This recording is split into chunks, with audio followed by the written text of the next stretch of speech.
Hello, good evening everyone. This is Mike sir here from the Gravity platform. और हम लोग एक बार फिर से आपके सामने हाजिर हैं एसएसटी के सिविक्स के पोर्शन के साथ में। जो वन शॉट्स का हम लोग का वीडियो चल रहे थे उसके वन शॉट के आगे के क्लासेस को हम लोग यहाँ पे कंप्लीट करने वाले हैं। अब टॉपिक हम लोग का क्या है, सिविक्स। हिस्ट्री और इकोनॉमी को तो हम लोग ने पूरी तरीके से कंप्लीट कर लिया है। उसके बाद में अब सिविक्स के एसएसटी के टॉपिक्स को हम लोग यहाँ पे कंप्लीट करने वाले हैं। ठीक है, तो सिविक्स की बात करेंगे, बिना किसी देर करे टॉपिक्स के ऊपर आ जाते हैं। टॉपिक्स की अगर बात करें तो हमारा टॉपिक सबसे पहला क्या है, यूनियन लेजिस्लेचर। किसकी बात करेंगे हम लोग, जो मॉड्यूल आपका दिया हुआ है सबसे पहला क्या दिया हुआ है, यूनियन लेजिस्लेचर के बारे में यहाँ पे बात की जा रही है। यूनियन लेजिस्लेचर की जब भी बात आ जाएगी तो हम लोग पार्लियामेंट को कैसे बोल सकते हैं, पार्लियामेंट ही जो है called as union legislature in India. जो इंडिया के अंदर पार्लियामेंट है उसी को यूनियन लेजिस्लेचर बोला जाता है। ठीक है, तो वो पार्लियामेंट क्या होती है, पार्लियामेंट को हम लोग बोलते हैं द कॉम्बिनेशन ऑफ, किस किस चीज का कॉम्बिनेशन है parliament, parliament is the combination of president, जो भारत के अंदर प्रेसिडेंट को चूज किया जाता है, पोस्ट ऑफ द प्रेसिडेंट जो होती है उसके बारे में हमको यहाँ पे पढ़ना होता है। हमको यहाँ पढ़ना होता है लोकसभा के बारे में, हमको यहाँ पे क्या पढ़ना होता है, राज्यसभा के बारे में। ठीक है, लोकसभा राज्यसभा, ये क्या होता है हमारा, लोकसभा लोअर हाउस कहलाता है और राज्यसभा क्या कहलाता है आपका, अपर हाउस कहलाता है। इनके बारे में हम लोग को यहाँ पे पढ़ना होता है पार्लियामेंट के अंदर। तो पार्लियामेंट सबसे पहली चीज, parliament is a combination of what, parliament is a combination of president, Lok Sabha and Rajya Sabha. इन सबको कंबाइन करके जब हम लोग एक कंप्लीट फॉर्म में बनाते हैं तो ये पार्लियामेंट के फॉर्म में बन के आता है। ठीक है, पार्लियामेंट के बाद में अगर हम लोग यहाँ पे बात करें, इसको पहले हटा देते हैं, हाँ जी, तो federal setup in India. Parliament की बात करने के बाद में हम लोग देखें कि फेडरल सेटअप इन इंडिया किस तरीके का है, इंडिया के अंदर फेडरल सेटअप कैसा है। तो वो फेडरल सेटअप को कुछ इस तरीके से हम लोग देखते हैं। उससे पहले फेडरलिज्म को हम लोग समझ लेते हैं क्या है। फेडरलिज्म ये है कि जब पावर को या अथॉरिटी को डिवाइड कर दिया जाए, जब पावर किसी एक इंडिविजुअल के हाथों में ना रहे, वो पावर डिवाइड होके क्या हो जाए, किसी पावर्स के बीच में आपस में जब डिस्ट्रीब्यूट हो जाए, तो जब पावर का डिस्ट्रीब्यूशन होता है वो क्या कहलाता है, फेडरलिज्म कहलाता है। जैसे हमारे यहाँ कंट्री इंडिया के अंदर क्या है, फेडरलिज्म को जब हम लोग डिवाइड करते हैं इंडिया के अंदर, तो फेडरलिज्म को डिवाइड किस किस के बीच में करते हैं, सेंटर एंड स्टेट के बीच में। और फर्दर हम इसके बाद में स्टेट के बाद में भी इस पावर को म्युनिसिपैलिटीज वगैरह में डिवाइड करते हैं, जैसा कि आगे आप लोग देख सकते हैं। जैसे कि हम लोग सेंटर के साथ में पावर किस किस के साथ में डिवाइड करती है, स्टेट गवर्नमेंट, पंचायत और म्युनिसिपैलिटीज। तो ये तमाम तरीके, इन सब के बारे में अभी आप लोग धीरे धीरे पढ़ते चले जाएंगे। तो फेडरलिज्म का कॉन्सेप्ट क्या समझ आया हमको, फेडरलिज्म वो आइडिया है जो फेडरलिज्म कहीं ना कहीं पावर को आपस में सेपरेट करे या डिवाइड करे। तो फेडरलिज्म का आइडिया सेंटर या स्टेट के पावर के बीच में या उसके भी नीचे जो हमारी पावर्स हैं उनके बीच में जब पावर को या अपनी शक्तियों का विभाजन करे, उसी को हम लोग फेडरलिज्म कहते हैं। फेडरल के फीचर्स क्या होते हैं, फीचर्स ऑफ फेडरल, फेडरलिज्म के फीचर्स तो क्या होते हैं, सबसे पहला फीचर है इसका बाईकैमरलिज्म। बाईकैमरलिज्म क्या है, बाईकैमरलिज्म का ये मतलब होता है टू हाउसेस। क्या मतलब होता है, टू हाउसेस। हमारे यहाँ क्या है पार्लियामेंट के अंदर, अगर हम लोग बात करें, अभी जैसे हम लोग ने बात करी लोकसभा राज्यसभा, जब पावर को क्या करा जाए, दो चैम्बर्स के बीच में डिवाइड कर दिया जाए, दो असेंबलीज के बीच में डिवाइड कर दिया जाए, तो वो क्या कहलाता है हमारा, बाईकैमरलिज्म कहलाता है। तो bicameralism is a principle when the power is divided between the two chambers और असेंबलीज। ठीक है, तो वही क्या कहलाएगा आपका बाईकैमरलिज्म। जैसे इंडिया के अंदर है, इंडिया के अंदर लोकसभा और राज्यसभा दो हाउसेज हैं हमारे पास में, दो चैम्बर्स हैं हमारे पास में, एक अपर हाउस है और एक लोअर हाउस है। तो ये कॉन्सेप्ट क्या कहलाएगा आपका, बाईकैमरलिज्म कहलाएगा। दूसरा फीचर फेडरल का क्या होता है, दूसरा फीचर फेडरल का होता है कि कॉन्करेंट लिस्ट। कॉन्करेंट लिस्ट भी is a part of federal feature of India. क्या है कॉन्करेंट लिस्ट, अब आपने सेंट्रल लिस्ट भी सुना है, स्टेट लिस्ट भी सुना है, अब क्या सुनना है हमको, अगर हम लोग कॉन्करेंट लिस्ट की बात करें तो कॉन्करेंट लिस्ट क्या है। ठीक है, कॉन्करेंट लिस्ट मैंने क्या बोला, सेंट्रल लिस्ट भी हमने सुना है, क्या है, टाइप्स ऑफ लिस्ट होती है कुछ हमारी। ठीक है, एक होती है सेंट्रल लिस्ट और एक होती है स्टेट लिस्ट, और एक तीसरी टाइप की होती है कॉन्करेंट लिस्ट। सेंट्रल लिस्ट वो होती है जो डायरेक्ट सेंट्रल जिनके बारे में कानून या लॉ को बनाती है, जैसे डिफेंस के बारे में, डिफेंस के बारे में डायरेक्ट ये किसकी टेरिटरी है, डिफेंस का पूरा कंट्रोल कौन लेता है? सेंटर अपने अंडर में लेता है और सेंटर इस पे काम करता है। स्टेट अथॉरिटी की बात करें अगर हम लोग, स्टेट की जिम्मेदारी किस चीज को लेके है? स्टेट की जिम्मेदारी आपकी हेल्थ को लेके है। हेल्थ के ऊपर काम कौन करती है? State list. कॉन्करेंट लिस्ट में वो लिस्ट आ जाते हैं या वो सब्जेक्ट्स आ जाते हैं, उन सब्जेक्ट्स में जिनमें कानून सेंटर और स्टेट दोनों बना सकते हैं। क्या बोला मैंने? जहां पे कानून सेंटर और स्टेट दोनों बना सकते हो वो लिस्ट क्या कहलाती है? कॉन्करेंट लिस्ट कहलाती है। जैसे एग्जाम्पल हम लोग ले सकते हैं यहाँ पे फॉरेस्ट का एग्जाम्पल, हम लोग यहाँ पे ले सकते हैं एजुकेशन का। ठीक है, तो एजुकेशन पॉलिसी हो जाए, चाहे फॉरेस्ट से रिलेटेड पॉलिसी हो जाए, इन सब के बारे में कानून बनाने का अधिकार किसके पास में होता है? Both centre and state. यहाँ पे सिर्फ सेंटर बना सकती है, यहाँ पे सिर्फ स्टेट बना सकती है और यहाँ पे दोनों बना सकते हैं। तो इसका क्या मतलब हो रहा है कि पावर का डिवीजन हो रहा है दो लोगों के बीच में according to the concurrent list. ये भी क्या चीज़ दर्शा रहा है? ये भी यही दर्शा रहा है कि फेडरल फीचर इंडिया का किस तरीके से है। तीसरी चीज़, हमारा कॉन्स्टिट्यूशन कैसा है? रिटन कॉन्स्टिट्यूशन है।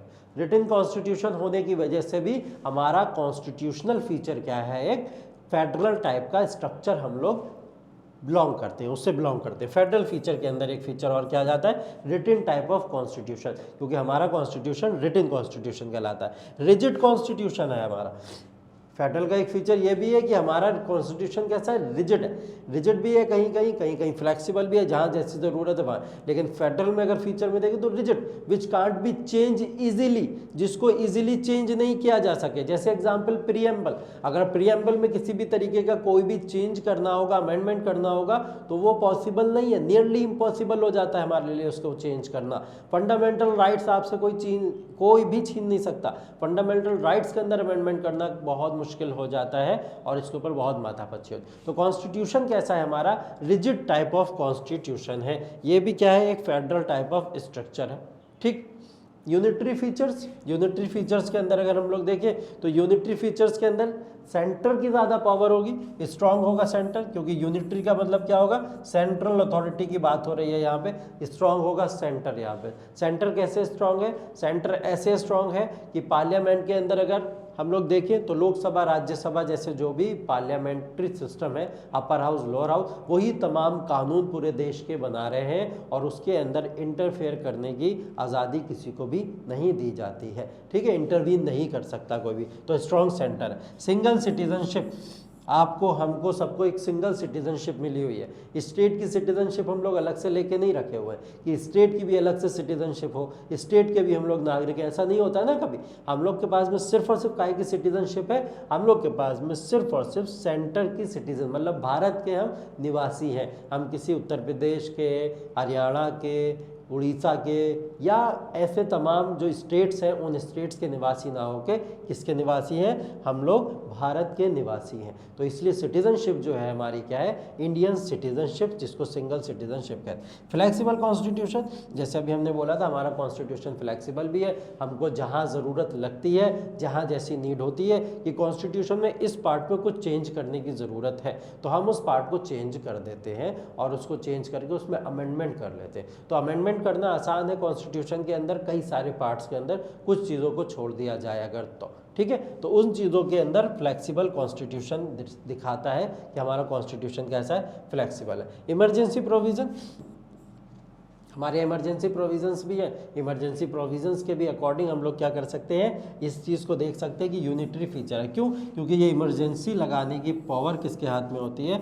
वो पावर होती है सेंटर के हाथ में। सेंट्रल अथॉरिटी जो होती है वो इमरजेंसी को कभी भी अप्लाई कर सकती है। तो ये क्या है? एक तरीके का यूनिटरी फीचर है। ठीक है, पार्लियामेंट कैसी है हमारी? पार्लियामेंट के बारे में हम लोग अभी और ज़्यादा, या राष्ट्रपति, प्रेसिडेंट या प्रेसिडेंट हाउस के बारे में और ज़्यादा पढ़ेंगे अभी आगे चल के यहाँ पे। ठीक है, तो ये पार्लियामेंट हमारा, जब हम लोग हाउस देखते हैं किस तरीके का हाउस है हमारा, लोकसभा या लोअर हाउस की हम लोग यहाँ पे बात करने वाले हैं। ठीक है। लोकसभा या लोअर हाउस की जब हम लोग बात करेंगे तो लोकसभा लोअर हाउस जो है हमारा, इसको लोअर हाउस कहा जाता है जो लोकसभा है हमारी, और राज्यसभा जो है हमारी उसको अपर हाउस कहा जाता है। लोकसभा का सबसे पहले देखेंगे इलेक्शन मेथड कैसा है, लोकसभा में मेंबर्स चुन के कैसे आते हैं, कौन है लोकसभा के मेंबर्स और कौन बनते हैं लोकसभा के मेंबर। तो इसके लिए क्या होता है, डायरेक्ट इलेक्शन होता है। वो इलेक्शन जो इलेक्शन में आप जाके पार्टिसिपेट करते हैं, कॉमन जनता या कॉमन पब्लिक जिनके अंदर जाके पार्टिसिपेट करती है, खुद जाके वोट डाले, वो क्या होता है, डायरेक्ट इलेक्शन होता है। तो इस डायरेक्ट इलेक्शन में लोकसभा का जो भी मेथड है वो डायरेक्ट इलेक्शन का है। यहाँ पे जो टोटल नंबर ऑफ मेंबर्स हैं वो कितने हैं, लगभग 552 मेंबर्स होते हैं लोकसभा के अंदर। वो 552 मेंबर जो अलग अलग कॉन्स्टिट्यूएंसी से क्या होते हैं, सेलेक्ट होके आते हैं, जिनको इलेक्ट करती है पब्लिक। ठीक है, इसके अंदर 503 रिप्रेजेंटेटिव ऑफ स्टेट्स हैं। 530 कहाँ से आते हैं, जो हमारी टोटल नंबर ऑफ स्टेट्स है उन स्टेट्स से आते हैं। 20 रिप्रेजेंटेटिव इसमें कहाँ से आते हैं, वो रिप्रेजेंटेटिव यूटी से आते हैं, यूनियन टेरिटरी से आते हैं।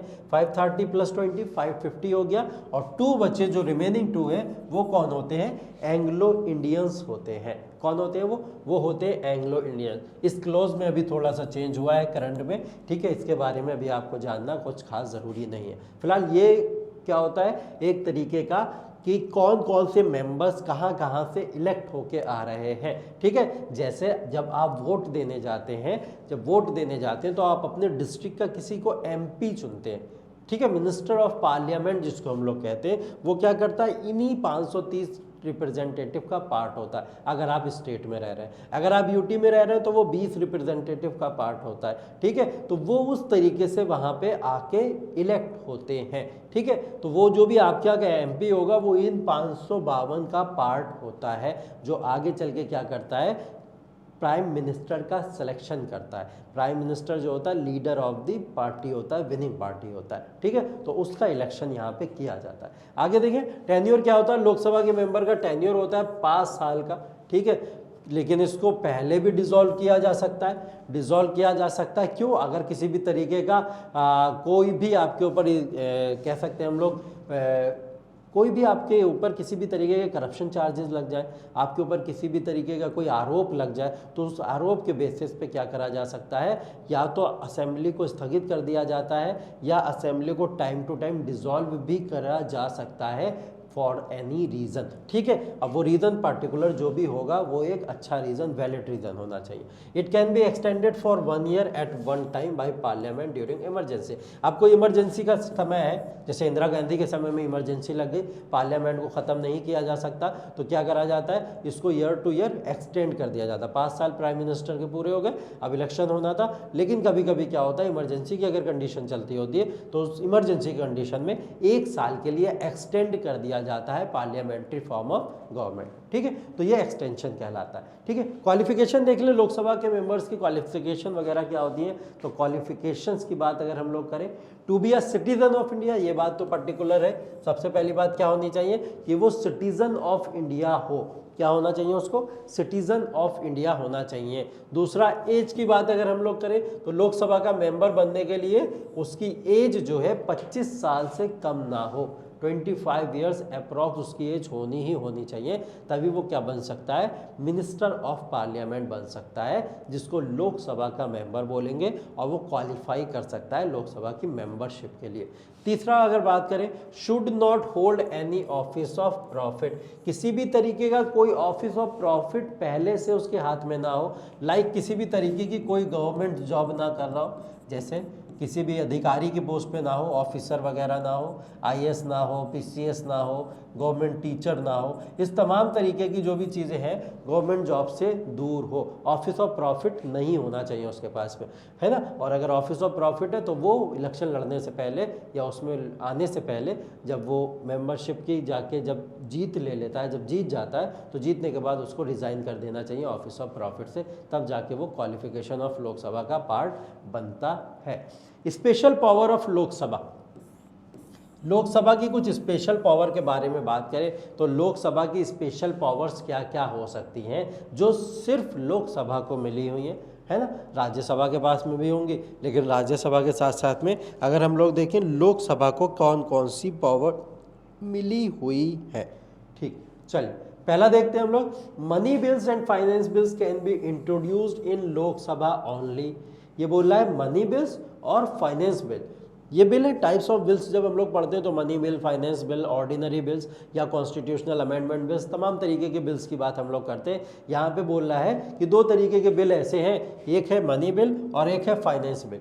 मनी बिल और फाइनेंस बिल ऐसे बिल हैं जो सिर्फ और सिर्फ लोकसभा में पेश किए जा सकते हैं, ठीक है। मनी बिल की बात करें तो आर्टिकल 110 मनी बिल के बारे में बात करता है, और फाइनेंस बिल की बात करें तो आर्टिकल 117 ये फाइनेंस बिल के बारे में बात करता है। क्या है मनी बिल और फाइनेंस बिल? मनी बिल बात करता है कि जितने भी टैक्सेशन डिपार्टमेंट है, जो भी टैक्सेशन होता है गवर्नमेंट का, जो भी एक्सपेंडिचर होता है गवर्नमेंट का, जो भी बोरोइंग्स होती है गवर्नमेंट की, उन सबका तमाम लेखा जोखा या जो भी हम लोग रिटर्न दस्तावेज करते हैं या जो भी इसके डेटा को कलेक्ट करते हैं, वो सारे के सारा मनी बिल्स का पार्ट होता है। मनी बिल्स के अंडर में ये सारी की सारी चीज़ें आती हैं। तो आर्टिकल 110 के अकॉर्डिंग मनी बिल कहाँ पेश किया जा सकता है? सिर्फ लोकसभा के अंदर पेश किया जा सकता है। Same belongs to finance bill. Finance bill भी कहाँ पेश किया जा सकता है? वो भी इसी से। इसके अंदर जो भी मैटर्स आते हैं वो सारे के सारे मैटर्स कौन से होते हैं? वो भी फाइनेंशियल एक्सपेंडिचर से रिलेटेड सारे के सारे मैटर्स जो होते हैं वो आपके किसके अंदर आते हैं?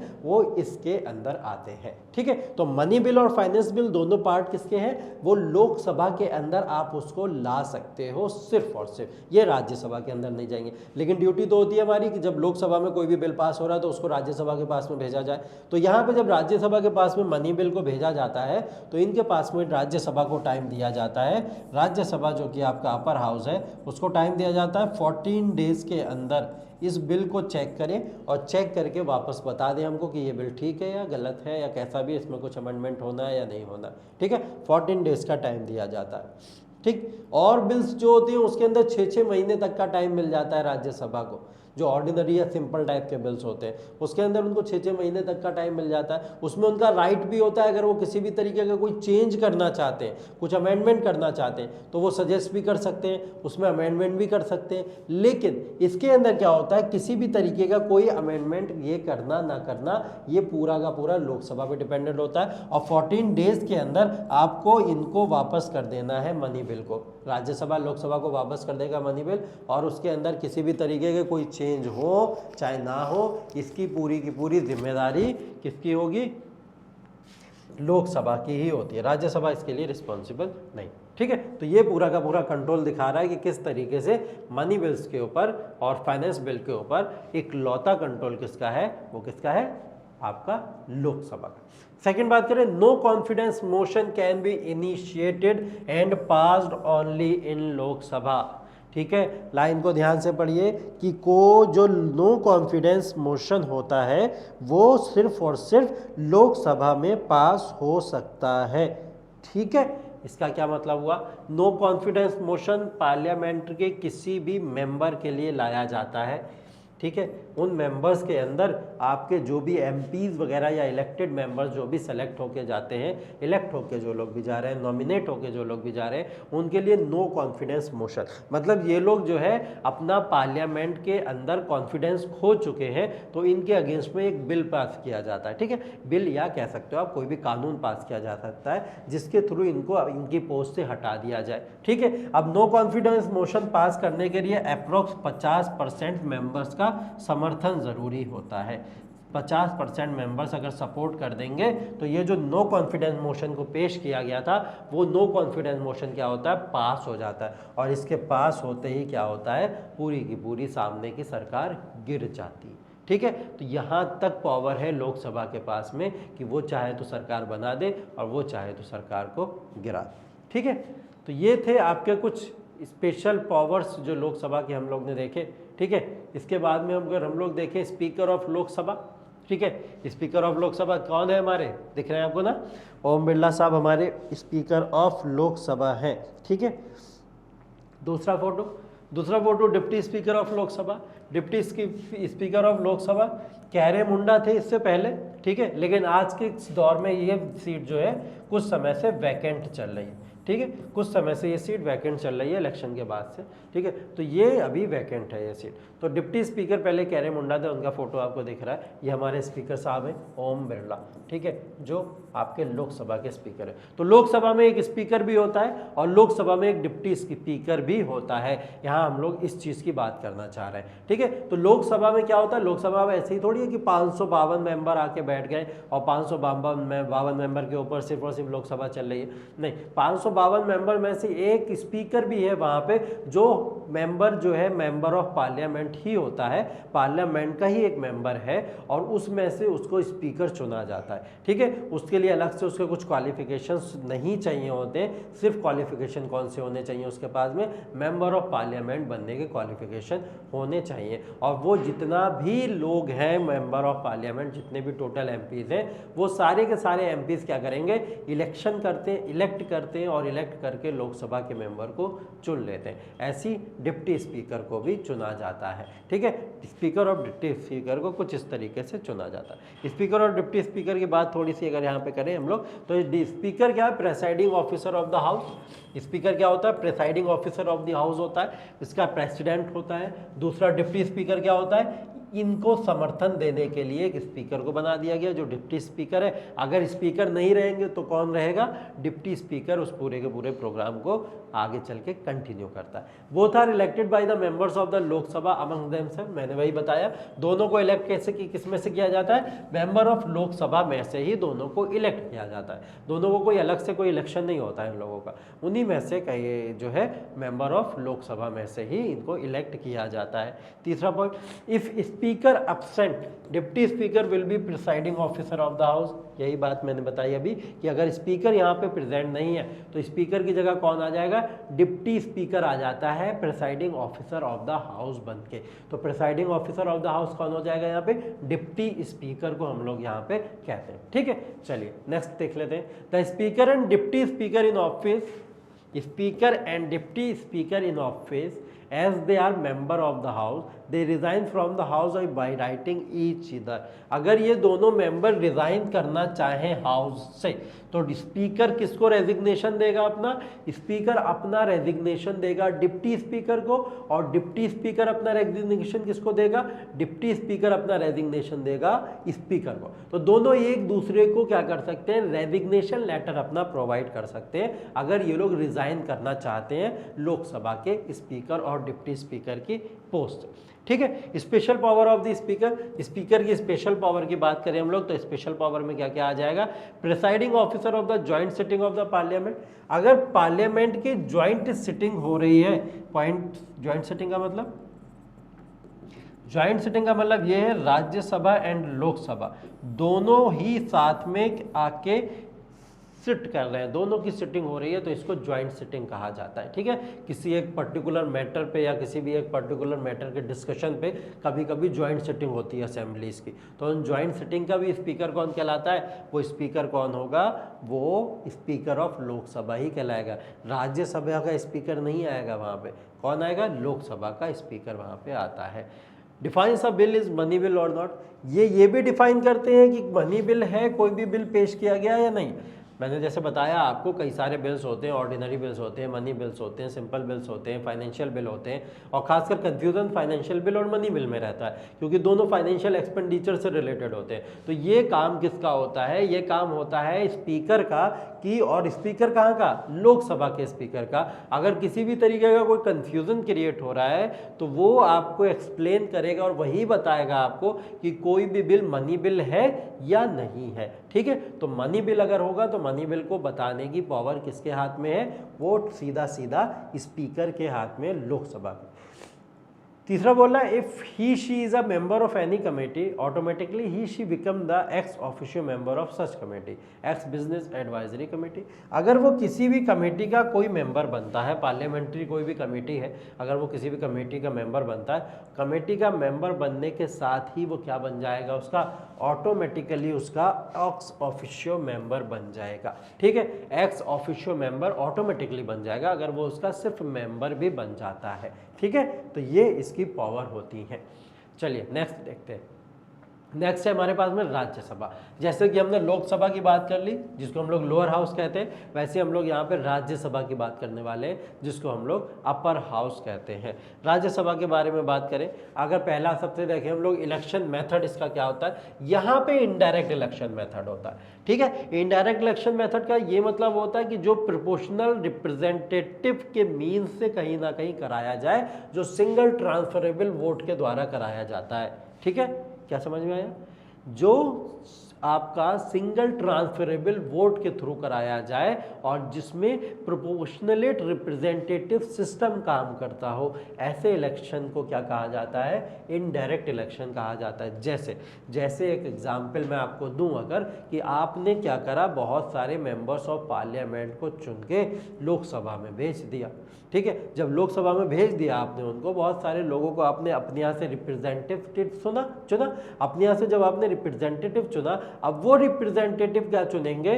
वो राज्यसभा के मेंबर्स को चुनते हैं। राज्यसभा में कौन कौन जाएगा, वहाँ से चुना जाता है। तो ये इनडायरेक्ट टाइप ऑफ इलेक्शन होता है, जिसको हमने चुना वो किसी और को चुन ले, तो ये होता है डायरेक्ट इलेक्शन का दूसरा पोर्शन, जिसको हम लोग इनडायरेक्ट इलेक्शन बोलते हैं, जिसको सिंगल ट्रांसफरेबल वोट के फॉर्म में हम लोग बोलते हैं। ठीक है, थोड़ा सा और समझने की कोशिश करते हैं इसमें। इनकी जो ड्यूरेशन होती है, ड्यूरेशन है इसका मतलब ये है कि ये परमानेंट बॉडी है। लोकसभा की तरह 5 साल के लिए ये चलने वाली बॉडी नहीं है। राज्यसभा हमेशा चलती रहती है, हमेशा चलती रहती है। ऐसा नहीं 5 साल पूरे हुए और डिसॉल्व हो गई। लोकसभा तो डिसॉल्व हो सकती थी, राज्यसभा डिसॉल्व नहीं हो सकती। ठीक है, लेकिन इसके अंदर हर 2 साल के अंदर इसके 1/3 मेंबर्स रिटायर होते चले जाते हैं। जैसे 2 साल पूरे होंगे 1/3 मेंबर रिटायर हो जाएंगे, फिर अगले 2 साल फिर 1/3 मेंबर रिटायर हो जाएंगे। तो ऐसे हर 2 साल में 1/3 मेंबर्स इनके रिटायर होते रहते हैं। ठीक है, आगे बात करें अगर हम लोग टोटल मेंबर्स, जैसे टोटल मेंबर्स हमने वहाँ बात की थी, टोटल मेंबर्स यहाँ पे कितने होते हैं? 250 टोटल मेंबर्स होते हैं। जिस 238 मेंबर जो होते हैं आपके क्या होते हैं? वो स्टेट एंड यूटी से होते हैं और 12 मेंबर्स नॉमिनेटेड होते हैं। और नॉमिनेटेड मेंबर्स कौन कौन से होते हैं? जिनको आर्ट में, जिनको कल्चर में, या जिनको स्पोर्ट्स में, या जिनको किसी भी तरीके के कोई भी ऐसी उपलब्धि उन्होंने देश के अंदर हासिल की है जिसके बेसिस पे उनको मेंबर बनाया जाता है। जैसे सचिन तेंदुलकर, ठीक है, सचिन तेंदुलकर को स्पोर्ट के बेसिस पे बनाया गया। ठीक है, सचिन तेंदुलकर के अलावा अगर हम लोग बात करें तो जैसे हम लोग देखते हैं जया बच्चन, ठीक है, जया बच्चन को अभी असेंबली का मेंबर बनाया गया था। ठीक है, इसी तरीके से और भी लोग हैं जिनको असेंबली का मेंबर बनाया गया, तो उनको सिनेमा के बेसिस पे बनाया गया। तो आर्ट के बेसिस पे, या फिर आर्ट के बेसिस के अलावा जब स्पोर्ट्स के बेसिस पे, या कोई भी ऐसी उपलब्धि आपने देश में रह के हासिल की हो जिससे देश का सम्मान हुआ हो, उसके बेसिस पे भी 12 मेंबर को अलग से नॉमिनेट करके वहाँ पे बनाया जाता है उनका मेंबर्स। ठीक है, तो ये मेंबर बनाए जा सकते हैं। ठीक, 238 याद रखिएगा, स्टेट और यूटी दोनों से आते हैं, और 12 मेंबर कहाँ से आते हैं? 12 मेंबर आपके यहाँ से आते हैं। ठीक है, नॉमिनेटेड मेंबर्स होते हैं जो स्पोर्ट्स और कला वगैरह से रिलेटेड होते हैं। क्वालिफिकेशन ऑफ राज्यसभा, राज्यसभा की क्वालिफिकेशन की बात करें हम लोग तो वही है, सबसे पहली बात तो to be a citizen of India, India का सिटीजन होना कंपलसरी है। इसके लिए क्या होना कंपलसरी है? इंडिया का सिटीजन होना कंपलसरी इसके लिए होता है। दूसरा पॉइंट, एज की बात करें, नॉट लेस देन 30 ईयर, वहाँ पे कितनी थी? 25 ईयर्स। ठीक है, अब ये इसको सीनियर हाउस भी बोला जाता है। क्यों बोला जाता है राज्यसभा को सीनियर हाउस? क्योंकि मिनिमम एज ही इसके अंदर 30 ईयर्स मान। ठीक है, तो जब 30 साल की कम से कम एज होगी उसके बाद ही आप इसके अंदर एंटर कर सकते हैं। तो आपकी एज कितनी होना चाहिए? 30 साल से कम नहीं होनी चाहिए, प्लस 30 ही होना चाहिए। Should not hold any office of profit, office of profit वही आपको समझ आ गया होगा, कोई भी किसी भी तरीके के गवर्नमेंट सेक्टर के अंदर इन्वॉल्व नहीं होना चाहिए, और गवर्नमेंट सेक्टर से दूसरी तरफ से कोई भी प्रॉफिट जो ना कमा रहा हो, तो ऑफिस ऑफ प्रॉफिट पे वो बंदा ना हो, तो वो भी इसके अंदर आ सकता है। ठीक है, special power of Rajya Sabha, Rajya Sabha की भी कुछ स्पेशल पावर्स है, जैसे लोकसभा की स्पेशल पावर्स की बात की थी हम लोग ने। ठीक है, तो राज्यसभा की स्पेशल पावर ये है, ये न्यू ऑल इंडिया सर्विसेज के बारे में पूरा का पूरा कंट्रोल अपने पास में रखते हैं। जितनी भी ऑल इंडिया सर्विसेज, जैसे आप गवर्नमेंट एग्जाम या गवर्नमेंट प्रिपरेशन की तैयारी करते हैं, सिविल सर्विसेज के जो एग्जाम्स होते हैं, तो Indian services like IAS, IPS, IFS, ठीक है, जिसमें district magistrate, superintendent of police, DM, SP वगैरह बनते हैं। तो वो जो इंडियन सिविल सर्विसेज की पावर होती है वो किसके हाथ में होती है? वो राज्यसभा के हाथ में होती है। राज्यसभा इससे रिलेटेड कानून बना सकती है, कानून में चेंज भी कर सकती है और किसी भी तरीके के अमेंडमेंट्स उसमें इंडियन सिविल सर्विसेज के अंदर अपने अकॉर्डिंग कर सकती है। ठीक है, तो ये पावर किसको है? ये स्पेशल पावर है राज्यसभा की। दूसरी स्पेशल पावर राज्यसभा की देखिए, when union government can make law on state list on certain situation like in national interest. Union government जो है नेशनल इंटरेस्ट के बेसिस पे जब भी कोई लॉ बनाए और वो किससे रिलेटेड हो? स्टेट लिस्ट से रिलेटेड हो, तो कहाँ जाना पड़ता है? राज्यसभा के पास में। ठीक है, जैसा हम लोग ने बात की थी कुछ टाइप्स ऑफ लिस्ट की, जिसमें कौन कौन सी सेंट्रल लिस्ट आ रही थी, स्टेट लिस्ट आ रही थी और कॉन्करेंट लिस्ट आ रही थी। इसमें जो स्टेट लिस्ट की हम लोग बात कर रहे हैं वो स्टेट लिस्ट की पावर किसके पास में होती है? वो स्टेट लिस्ट की पावर इसके पास में। अगर सेंटर स्टेट लिस्ट के बारे में कानून बनाना चाहती है या उसमें किसी भी तरीके कोई अमेंडमेंट करना चाहती है या टाइप्स ऑफ लिस्ट में किसी भी तरीके को कौन सा सब्जेक्ट रखना है, कौन सा निकालना है, वो पावर भी किसके पास में रहेगी? वो पावर भी राज्यसभा के पास में ही रहती है। ठीक है, तो ये हम लोग ने कुछ स्पेशल पावर्स देख ली राज्यसभा की। अब स्पेशल पावर राज्यसभा के बाद में चेयरमैन और डिप्टी चेयरमैन की बात कर लेते हैं हम लोग राज्यसभा की। तो चेयरमैन तो आप लोग जान ही रहे हैं कि चेयरमैन कौन है आपके राज्यसभा के। राज्यसभा के चेयरमैन हमारे कौन है? जो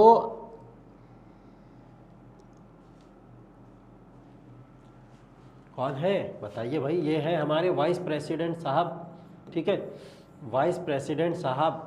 ठीक, तो वाइस प्रेसिडेंट साहब क्यों, वाइस प्रेसिडेंट क्यों बोला मैंने? वाइस प्रेसिडेंट ही हमेशा जो होंगे वो चेयरमैन या डिप्टी चेयरमैन होते हैं। किसके? आपके राज्यसभा के। ठीक है, तो वाइस प्रेसिडेंट हमारे यहाँ के कौन है इस समय? वेंकैया नायडू। ठीक है, वेंकैया नायडू साहब जो है वो आपके कौन से? वाइस प्रेसिडेंट है। और वाइस प्रेसिडेंट जो होगा वही क्या होता है? चेयरमैन ऑफ राज्यसभा कहलाता है या स्पीकर ऑफ राज्यसभा कहलाता है। ठीक है, इसी तरीके से क्या होते हैं? एक होते हैं डिप्टी चेयरमैन ऑफ राज्यसभा, और डिप्टी चेयरमैन ऑफ राज्यसभा जो है वो है हरिवंश सिंह नारायण। कौन है? हरिवंश सिंह। ये डिप्टी चेयरमैन है। इनका भी काम क्या होगा? अगर ये प्रेजेंट नहीं है तो कौन आएंगे? हरिवंश साहब आएंगे। ठीक है, तो वो आके यहाँ पे उसको रेगुलेट करेंगे जो भी प्रोसीडिंग्स यहाँ की राज्यसभा की होने वाली हैं। ठीक है, इसके अंदर थोड़ी सी बात कर लेगा। Vice president is the ex officio chairman of Rajya Sabha. Vice president कौन होता है? Ex officio chairman of Rajya Sabha होती है, जिसकी बात अभी हम लोग ने करी। ठीक है, दूसरा पॉइंट इसके अंदर देखें, इन हिज हर एब्सेंस, अगर ये एब्सेंट है तो इनके एब्सेंट में राज्यसभा के अंदर कौन प्रेसिडेंट बनेगा? वो बनेंगे डिप्टी चेयरमैन। ठीक है, जो कौन है? वो भी इलेक्टेड मेंबर ऑफ राज्यसभा है। ये कौन है? इलेक्टेड मेंबर ऑफ राज्यसभा होते हैं और ये इनमें से चूज किया जाता है कि कौन डिप्टी चेयरमैन सभा का बनना चाहता है और कौन बनता है। बेसिकली इसमें जो है सीनियर लीडर्स को ज़्यादातर यहाँ पे दिया जाता है कि सीनियर लीडर्स को बनाया जाए, उनको मौका ज़्यादा दिया जाता है, तो वो डिप्टी चेयरमैन यहाँ पे बन जाए। तो वैसे ही सेम लोकसभा की तरह वेंकैया नायडू नहीं होंगे तो हरिवंश साहब यहाँ पे आके क्या करेंगे? मीटिंग्स की प्रोसीडिंग्स करेंगे और स्पीकर ऑफ राज्यसभा का काम करेंगे या चेयरमैन का काम करेंगे। ठीक है, नेक्स्ट बात करते हैं हम लोग power and functions of parliament. Parliament के पावर और फंक्शंस की बात करें अगर हम लोग ने देख लिया कि लोकसभा, राज्यसभा, इनके तमाम फंक्शंस की बात कर ली हम लोग ने। Power of functions, power and functions of parliament में क्या क्या चीज़ें आ सकती हैं उसकी बात करें तो सबसे पहली बात है लेजिस्लेटिव फंक्शन। पार्लियामेंट का फंक्शन क्या है? लेजिस्लेटिव फंक्शन है। लेजिस्लेटिव फंक्शन का मतलब होता है लॉ मेकिंग बॉडी। पार्लियामेंट क्या है? लॉ मेकिंग बॉडी है। किसी भी तरीके के कोई भी कानून भारत के अंदर रह के पार्लियामेंट आसानी से बना सकती है। तो पार्लियामेंट की क्या है पहली चीज़? पार्लियामेंट की पहली चीज़ ये है कि वो लेजिस्लेटिव फंक्शन को अपनाती है। जैसे एग्जाम्पल के अंदर हम लोग ने टाइप्स ऑफ लिस्ट की बात करी है, सब्जेक्ट्स जो होते हैं उनसे रिलेटेड कानून बनाए, चाहे वो यूनियन हो, स्टेट हो, कॉन्करेंट हो या फिर रेजिडुअरी सब्जेक्ट्स भी कुछ हमारे होते हैं। ठीक है, तो इन सारे के सारे सब्जेक्ट से रिलेटेड कानून बनाने का अधिकार किसका है? वो पार्लियामेंट का ही होता है। ऑर्डिनेंस किसी भी तरीके का लेके आना है। पावर ड्यूरिंग इमरजेंसी, अगर इमरजेंसी के समय किसी भी स्टेट में कोई इमरजेंसी लग जाती है तो पावर भी पूरी की पूरी किसके हाथ में आ जाती है, पार्लियामेंट के हाथ में, या सेंटर में अगर कोई इमरजेंसी लग जाती है तो पार्लियामेंट उससे रिलेटेड काम करती है। सेकेंड है फाइनेंशियल फंक्शन। फाइनेंशियल फंक्शन जैसे लेजिस्लेटिव फंक्शन है वैसे फाइनेंशियल फंक्शन। फाइनेंशियल फंक्शन कैसा है, फाइनेंशियल एक्सपेंडिचर, फाइनेंशियल जितने भी एक्सपेंडिचर्स हैं उनके पूरे के पूरे लेखा जोखा और उससे रिलेटेड सारे के सारे काम भी पार्लियामेंट के ही होते हैं। ठीक है, जैसे consolidated fund of India, contingency fund of India, इन तमाम चीज़ों को अपने आप प्रोटेक्ट करके कौन रखता है, वो पार्लियामेंट का ही काम होता है। ठीक है, फाइनेंशियल फंक्शंस में और अगर हम लोग बात करें making of the budget, budget को बनाने का काम भी किसका होता है, पार्लियामेंट के अंदर ही बजट पेश किया जाता है, बजट बनता है। ठीक है, तो फाइनेंशियल टाइप के फंक्शंस कौन से हो गए, जिसमें भी फाइनेंशियल एक्सपेंडिचर या फाइनेंशियल किसी भी तरीके के कोई भी ऐसे खर्चे आ जाए या फाइनेंशियल सेविंग्स आ जाए, वो सारे के सारे फाइनेंशियल फंक्शंस होते हैं। जैसे कंटिजेंसी फंड ऑफ इंडिया और कंसोलिडेटेड फंड ऑफ इंडिया जो कि प्रोटेक्ट पार्लियामेंट के अंदर करके रखा जाता है। साथ में बजट, बजट को भी जो पूरा का पूरा बनाया जाता है और पेश किया जाता है आप लोग के सामने, वो भी फंक्शन है फाइनेंशियल टाइप का एक फंक्शन। ठीक है, जैसे बजट, वोट ऑन अकाउंट और सैलरीज भी, सैलरी भी जो प्रोवाइड करती है सेंट्रल अपनी दूसरी अथॉरिटी को, तो वो सारी की सारी सैलरीज कहाँ से आती हैं, वो सब इसी का पार्ट होती है फाइनेंशियल एक्सपेंडिचर का। तो जितने भी फाइनेंशियल एक्सपेंडिचर इसके अंदर आ जाए वो सब इसका पार्ट हो जाएगी। तीसरा काम क्या होता है, जुडिशियल फंक्शन। ठीक है, इसका काम क्या होता है, जुडिशियल फंक्शन भी इसका काम होता है। ठीक है, इम्पीचमेंट,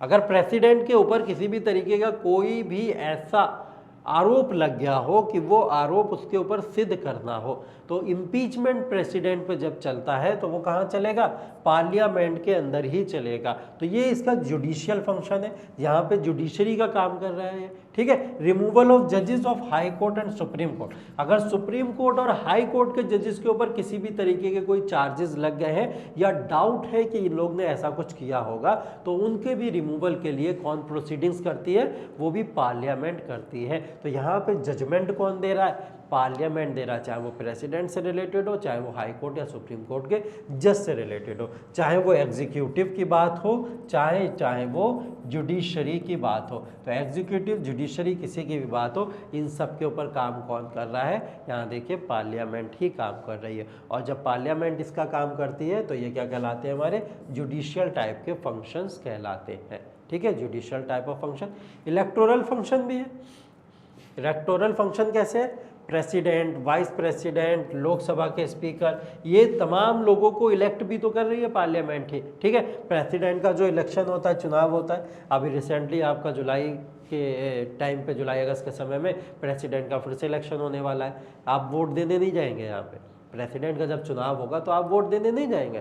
ये काम कौन करेगा, पार्लियामेंट के वहाँ पे इलेक्टेड जो मेंबर्स होते हैं, वो इलेक्टेड मेंबर्स काम करते हैं इलेक्टोरल फंक्शन के अंदर, कि वो जाएंगे और जाके प्रेसिडेंट का चुनाव करेंगे, प्रेसिडेंट को चुनेंगे, असेंबली के लोग वहाँ पे जाके चुनेंगे प्रेसिडेंट को। ऐसी वाइस प्रेसिडेंट को भी चुनने के लिए यहीं पे, यहाँ पे भी पार्लियामेंट का काम आता है। ठीक है, कुछ स्टेट असेंबलीज भी यहाँ पे रोल प्ले करती हैं अपना। लोकसभा का स्पीकर, अभी आपने देखा है कि लोकसभा के स्पीकर को भी चुनने का काम किसका था, लोकसभा के स्पीकर को भी कौन चुन रहा है, वो भी यहाँ पे पार्लियामेंट ही चुन रही है। तो पार्लियामेंट यहाँ पे चुनती है। ठीक है, तो ये इलेक्टोरल फंक्शनिंग का काम भी कौन कर रहा है, वो काम भी किसके हाथ में है, वो भी पार्लियामेंट के ही हाथ में है। तो पावर और फंक्शंस जो पार्लियामेंट के हैं वो एक बार जल्दी से देख लीजिए क्या क्या है। लेजिस्लेटिव टाइप ऑफ फंक्शंस, जिसके अंदर लिस्ट आ जाती है, तमाम ऑर्डिनेंसेस आ जाते हैं तमाम तरीके के। ठीक है, और पावर जब भी इमरजेंसी लगे तो पावर को अपने कंट्रोल में लेने की पावर भी इन्हीं के हाथ में चली जाती है।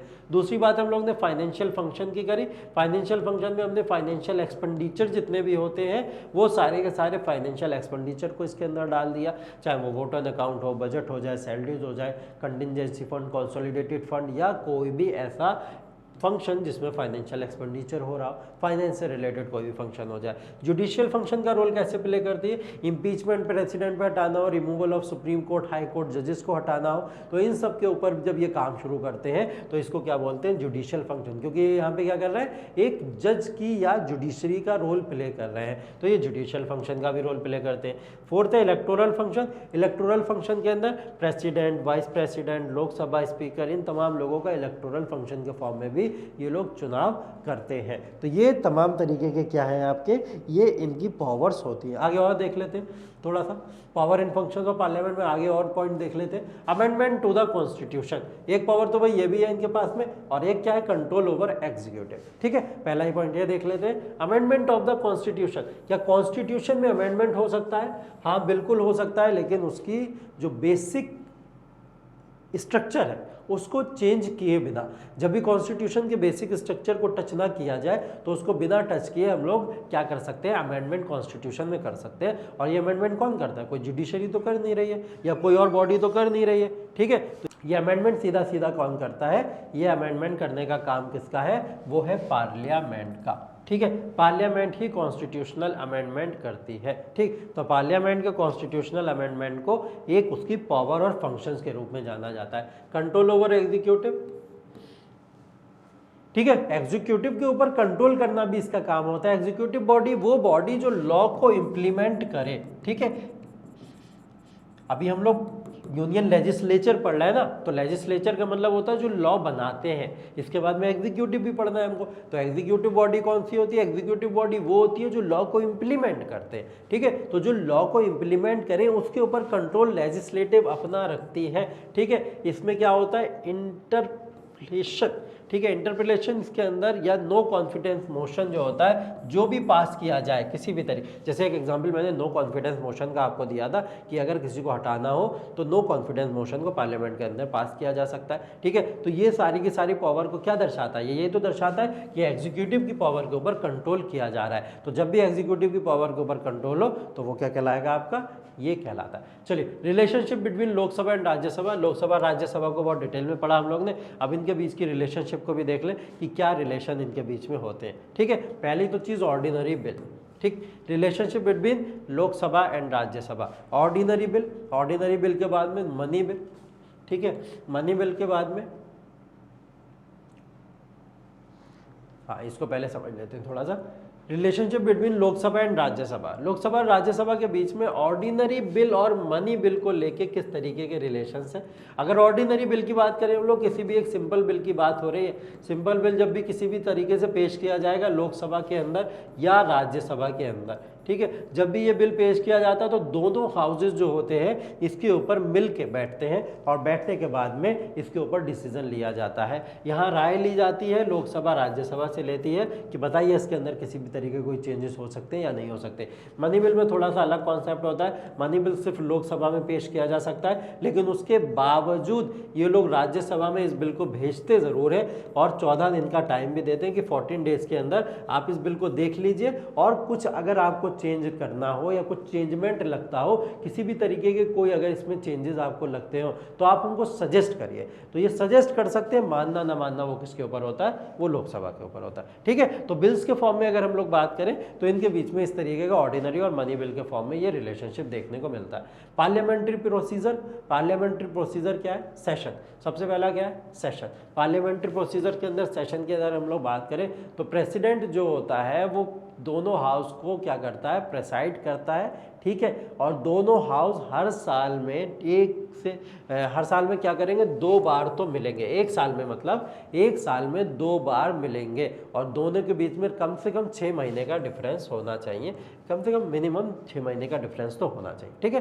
तो ये प्रेसिडेंट जो होते हैं सेशन को बोलते हैं कि दोनों हाउस जो होते हैं उन दोनों हाउसों को एक साल में 2 बार क्या करना चाहिए? बैठना चाहिए और उसकी प्रेसिडेंसी कौन करेंगे? प्रेसिडेंट साहब करेंगे और ये जो भी आपका सेशन होगा वो 6 महीने के अंतराल पे होना चाहिए। ठीक है, टाइप्स ऑफ सेशन की बात करें अगर हम लोग, एक होता है हमारा बजट सेशन। ठीक है, बजट सेशन जैसा कि आपने देखा फेब से लेके मई तक बजट के ऊपर चर्चाएं चलती रहती हैं। फेब में बजट आ जाता है और मई तक इसको लेके काम चलता रहता है कि इस तरीके से अप्लाई करना है। मानसून सेशन, मानसून सेशन आपका जुलाई से अगस्त तक होता है। तमाम तरीके के लॉज प्रोसीडिंग्स वगैरह मानसून सेशन के अंदर देखने को मिलती है।